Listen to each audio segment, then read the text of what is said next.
Bonjour, merci de votre fidélité à la chaîne Khalid Léon.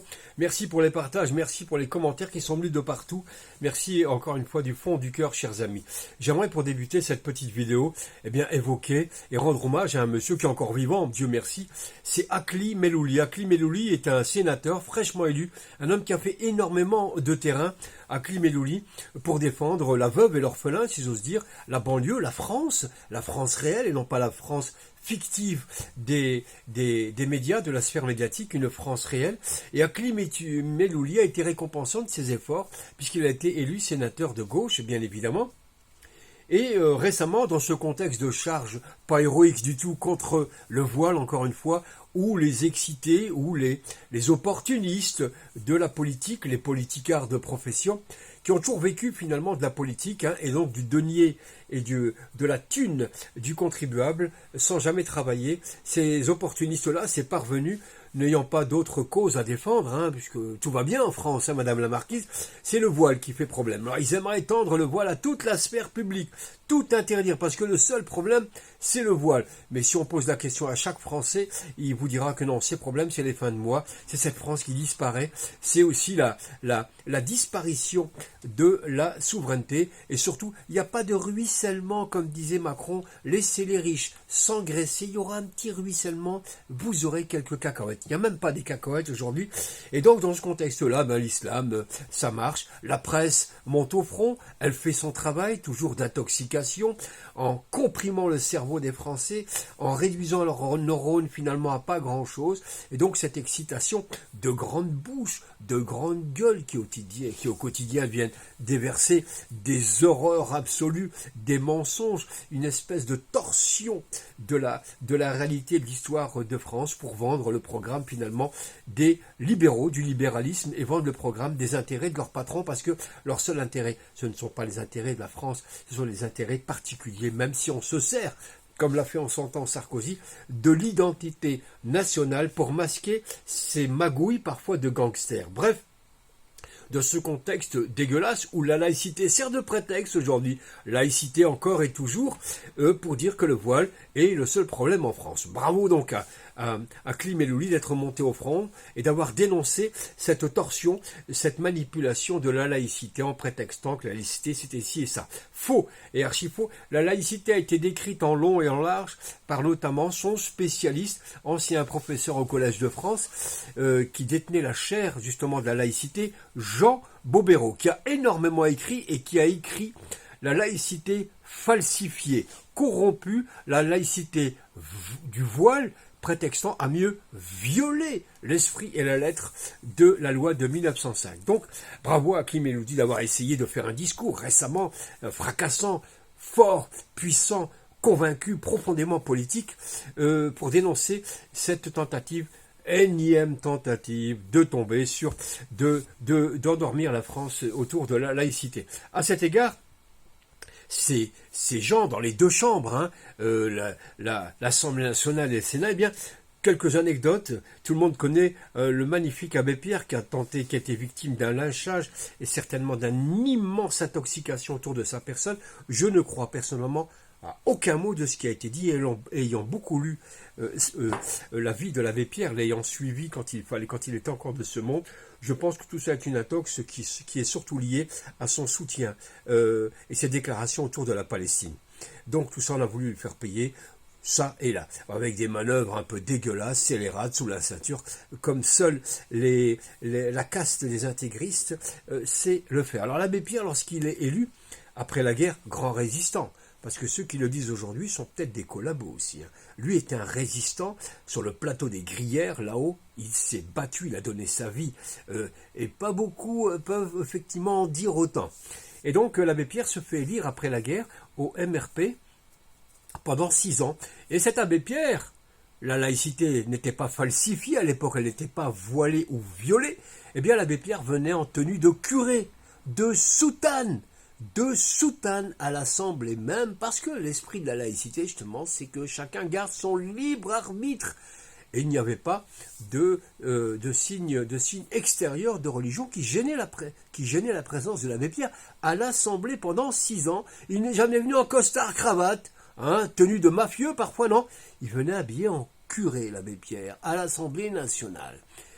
En même temps aussi, il y avait l'ancien maire de Dijon, décédé aujourd'hui, le chanoine Kir, qui était maire de Dijon et député, qui venait aussi habillé en curé à l'Assemblée nationale. Et gare à ceux qui pouvaient lui faire une remarque, parce que cet homme, le chanoine Kir, avait un verbe, avait aussi un sens de l'ironie cinglant et une grosse personnalité. Eh bien, il venait aussi en curé. Donc, Akli Melouli, bravo de dire que ces là sont des gangsters pour manipuler la laïcité. Et encore une fois, légiférer là-dessus. Rappelons que le premier député des musulmans était Philippe Grenier, qui au XIXe siècle, eh bien d'ailleurs, va être soldat du côté de Mostaganem en Algérie, mais en 1894, eh bien, il va se convertir à l'islam après avoir fait un voyage en Algérie et être fait aussi son premier pèlerinage à 29 ans. Il est médecin, Philippe Grenier, et il est attaché à cette culture musulmane. Il sera musulman et il sera conseillé par Jean Jaurès, d'ailleurs, le député des musulmans d'Algérie, des Français musulmans. Un homme extraordinaire qui lui aussi, et personne ne lui a fait les reproches, quoique, il arrivait habillé, lui, en tenue d'Algérien, avec des bottes amazigh, des bottes berbères, et la tenue algérienne traditionnelle, le burnos, etc. Il venait, Philippe Grenier, comme ça à l'Assemblée nationale. C'était certes un petit peu avant la loi de la laïcité, mais personne n'avait trouvé à redire de sa tenue vestimentaire, chers amis. Et Philippe Grenier, eh bien, sera député très longtemps là. Alors il a essuyé des colibés, des lazis, des injures extraordinaires. On a même fait une chanson le concernant en l'appelant, je crois, Grenier Kif Kif Bourrico. Vous avez vu la bassesse de l'islamophobie déjà à l'époque. À la fin du XIXe siècle, Philippe Grenier était l'objet d'attaques terribles, mesquines, de la presse de droite extrémiste qui ressemble à celle d'aujourd'hui. Celle d'hier qui collaborait avec l'ennemi, qui était anti-France. Cette presse-là attaquait le patriote et nationaliste Philippe Grenier comme elle le fait aujourd'hui, en attaquant de façon aussi basse les autres musulmans. La presse n'a pas changé d'essence réellement, elle a toujours été d'une essence assez collaboratrice. À un moment justement où les choses sont graves, l'économie, etc., mais aussi le scandale de Beit al-Haram, de Beit Haram, où un député s'agite, gesticule.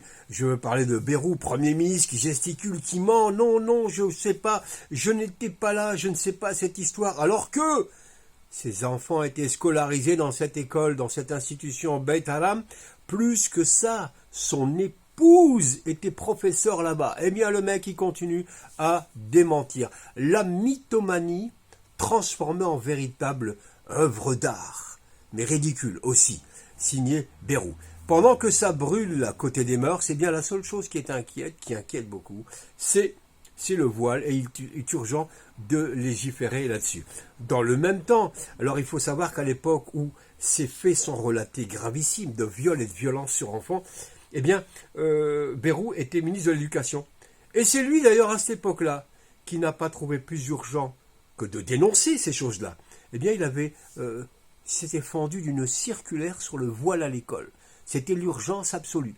Alors qu'il savait, il a beau dire ce qu'il veut aujourd'hui, et il savait déjà les violences dont étaient victimes d'autres enfants. Violences pas dues au voile, violences dues à la violence de l'institution via cette paix.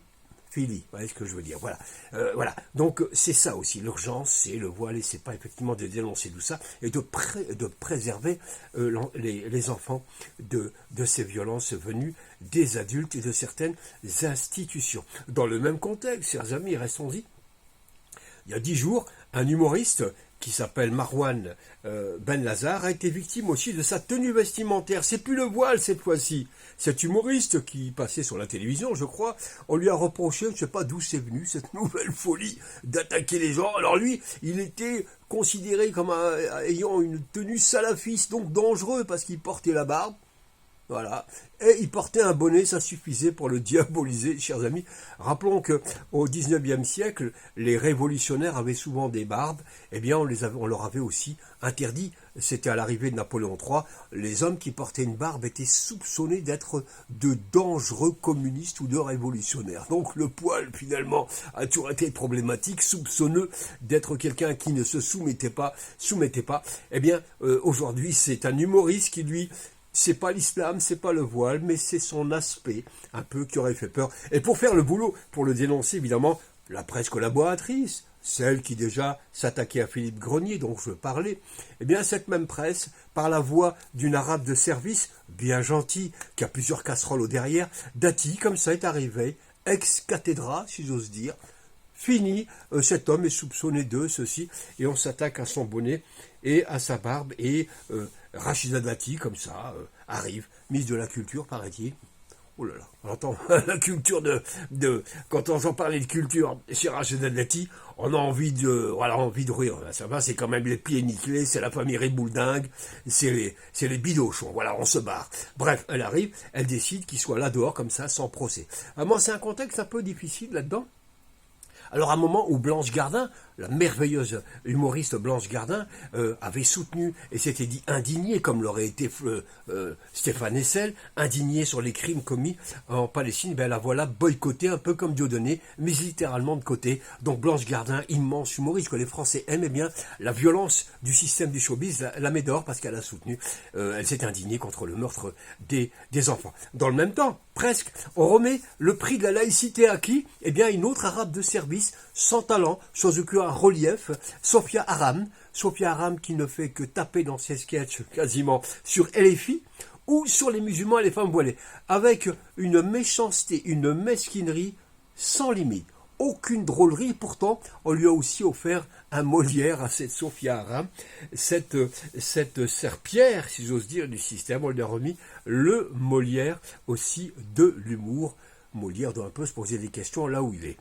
Voilà, alors, cette Sophia Aram, qui a reçu ces distinctions, et on va dire islamophobe, faut bien le dire, elle est un petit peu à l'humour ce qu'est Marion Maréchal à la politique, quoi. Voilà, une espèce de Simone de Beauvoir de radio-trottoir.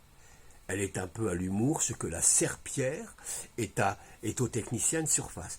Pas grand-chose. Donc il y a une charge comme ça, parce qu'il faut bien amuser l'opinion, hein, comme disait César, jeter du pain et du sexe, hein, ou du sang au peuple, et il s'amusera bien pendant ce temps-là. On continue à faire nos petites affaires. Alors celle-là même qui recevait donc un Molière et qui aussi faisait ces sketchs très équivoques, hein, très très équivoques, enfin passons. Eh bien, petit rappel quand même que sa maman, à Sophia Aram, qui s'appelait Khadija, a fait 1 an de prison, quasiment 1 an et demi de prison, car en 2011, sa maman, qui était conseillère municipale à Trappes, eh bien, cette dame vendait des espoirs de faux papiers à des migrants, à des émigrés, en échange d'argent. Et donc elle a été poursuivie, la maman de Sophia Aram, en 2011. Elle a fait quasiment 1 an et demi de prison pour cette histoire de on vend de l'espoir aux gens en demandant de l'argent. C'est pas très moral tout ça. Sophia Aram ne fait pas référence à tout ça. C'est pas de sa faute. Il dit non mais bon, c'est bien de le dire. On dit souvent telle mère, tel fils, tel père, tel fils. Je sais pas, mais il faut quand même le rappeler pour une fille qui prend une humoriste qui prend la liberté d'attaquer tout ce qui ressemble à un musulman ou tout ce qui est de gauche, hein, qui est pas la gauche caviar, sa gauche à elle, sa gauche bobo, celle qui s'engraisse de pognon, d'un pognon de dingue venu du contribuable en faisant la bobo sur France Inter. Je voulais rappeler quand même que elle ferait bien de balayer un petit peu devant chez elle aussi, si vous permettez. Voilà. Alors, que dire pour terminer ce petit programme ? Dire tout simplement qu'entre tous ces sujets qui s'orientent encore une fois contre l'islam, quand c'est pas l'Algérie, évidemment, l'Algérie aussi on a beaucoup de questions encore, hein, j'y reviendrai évidemment parce que voilà, il y aurait que des musulmans en Algérie ou les Algériens seraient musulmans, enfin il y a un amalgame comme ça, douteux, pas très, voilà, ça sent quelque chose de profondément dégueulasse. La messe est dite, enfin la messe médiatique, hein, est dite en ce qui concerne l'immigration, le voile, l'Algérie, etc., etc. Alors les temps sont un peu difficiles et comme Rachida Dati est ministre de la Culture et que la culture, je pense qu'elle n'en a même pas un bout d'échantillon, j'aimerais terminer avec peut-être un auteur dont elle ne sait même pas l'existence, Paul Valéry, qui disait dans son grand poème, bouleversant poème, l'un des plus beaux d'ailleurs de la langue française, qui s'appelle Cide Pierre Marin, qui disait à la fin de ce poème, qui disait à la fin de son poème, le vent se lève, il faut tenter de vivre. Le vent se lève, il faut tenter de vivre, garder espoir, solidaire évidemment, et puis toujours rester très, très, très à l'écoute de l'existence de ce qui se passe autour de vous, et surtout garder l'espoir, bien entendu, et de se dire que vraiment l'union fait la force, et d'avoir confiance à la confraternité française et internationale. C'est des grands mots tout ça, mais bon, je voulais conclure avec un truc comme ça. Voilà, merci infiniment, et à très bientôt.